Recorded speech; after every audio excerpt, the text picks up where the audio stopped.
Hello and welcome to episode 16 of Cold Case Christmas. In this episode, we're going to look at a case that's not even 2 years old yet, but I'm convinced that the trail in this case has gone cold. People associated with the case will say that law enforcement has completely failed in this instance. The case is one from Hillam, Tennessee, when on May the 2nd, 2021, 25-year-old Kaitlyn Ledbetter jumped out of a 7-foot window, ran into the woods, and was never seen again. Let's get into Kaitlyn's story. Kaitlyn lived with her dad and his girlfriend on Turkeytown Road in Hillam, Tennessee. And it was around 5 a.m. on May the 2nd, 2021, when Kaitlyn's dad, Scotty, was having an argument with his girlfriend. And what would have been so bad during the argument would have made Kaitlyn jump out of a 7-foot window, wearing nothing but a cropped t-shirt, pyjama shorts, and barefooted, and run into the woods. What was so bad that made Kaitlyn do that?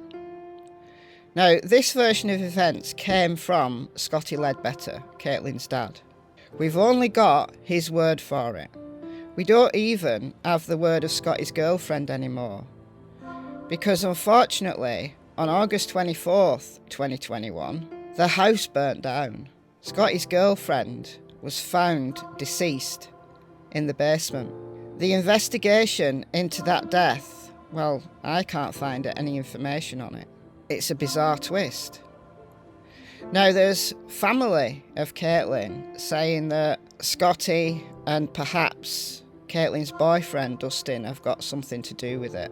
And I did a video a few months ago about this case where I went into that in more detail. But friends of Kaitlyn, people that knew her personally, have spoken out about the failings of law enforcement in this case. The terrain around Turkeytown Road is rough. It's densely wooded, but actually there's a highway very close by.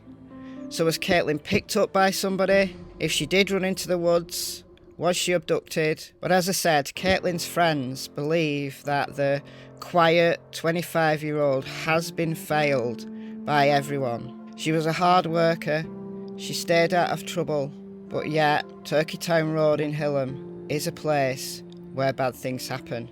And this family has had its fair share of bad things happen. Terry Loftus knew Kaitlyn well because Kaitlyn was the long-term girlfriend of Terry's son, Dustin. Now, remember that some members of Kaitlyn's family think that Dustin knows more or has some involvement or something. But we don't know that. We don't know that at all.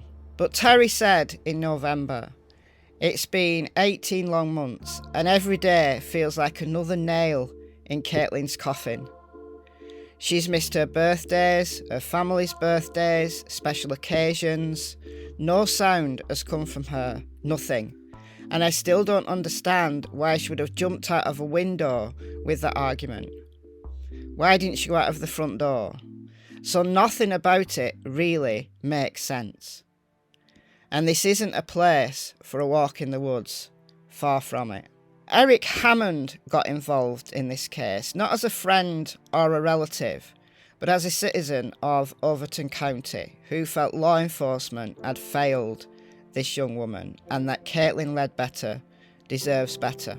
He said, "Some of the roughest terrain, that area of Hillam, is where Jackson County and Clay County and Overton kind of converge. And it's nothing but hills and hollers and steep declines. And it's not something that I would even be happy about doing if I had the gear that I needed to do it. I feel like in this area, if you're not a certain type of person, then you don't get the same response from law enforcement as other people do. You don't get the same treatment as a guy in the nice neighbourhood driving a Mercedes. You get kind of written off." And this is astonishing. It actually took Overton County Sheriff's Office 9 months to do the first complete search of the area. 9 months after Kaitlyn disappeared. So if Kaitlyn had run into the woods in a panic, got injured, well, 9 months later, she wouldn't still be living, would she? Whereas if that comprehensive search had been done in the first few hours, then she may well have come home in one piece. 9 months down the line, when this comprehensive search took place, well, this is nothing but a recovery mission. But there's more. The original detective on that case, who later left the Overton County Sheriff's Department, apparently lost evidence because the new detective told the family they no longer had critical texts from Kaitlyn around the time of her disappearance. Now, I don't know what these texts contained. Did they contain incriminated evidence against somebody? Was she being threatened? We've no idea, because they were lost, and said Eric Hammond about this. I'm not even sure what all he did lose. And I don't know that they know what he lost. If you don't have a good evidence log, and evidence goes missing, how do you know what's supposed to be here? How do you know what you don't know? In an investigative piece in November, Fox 17 News tried to make contact with Overton County Sheriff John Garrett. They made numerous attempts because they had lots of questions, but those questions remain unanswered. So at the time of her disappearance, Kaitlyn was 25, 5'2", around 160 pounds. She was wearing a blue sleeveless crop t-shirt, white pyjama shorts with blue polka dots, and she was barefooted. She's got blonde hair and blue eyes. She's got pierced ears and nose, and she's got tattoos of music notes and a feather on her forearm. She has additional tattoos on her upper arm, leg, and ankle. The investigating agency is Overton County Sheriff's Office, and you can contact them on 931 823 5635. Kaitlyn has friends, supporters and family members who miss her dreadfully, who want answers for Kaitlyn. And this is one case that doesn't make sense. It doesn't add up. The initial story doesn't add up. The family knows it doesn't add up. The additional fire in the house and the mysterious way in which Scotty Ledbetter's girlfriend died doesn't add up. And the missteps, the losing of evidence from law enforcement also doesn't add up. Is this case cold? Could this case have been solved relatively quickly if law enforcement had done their job? Yeah.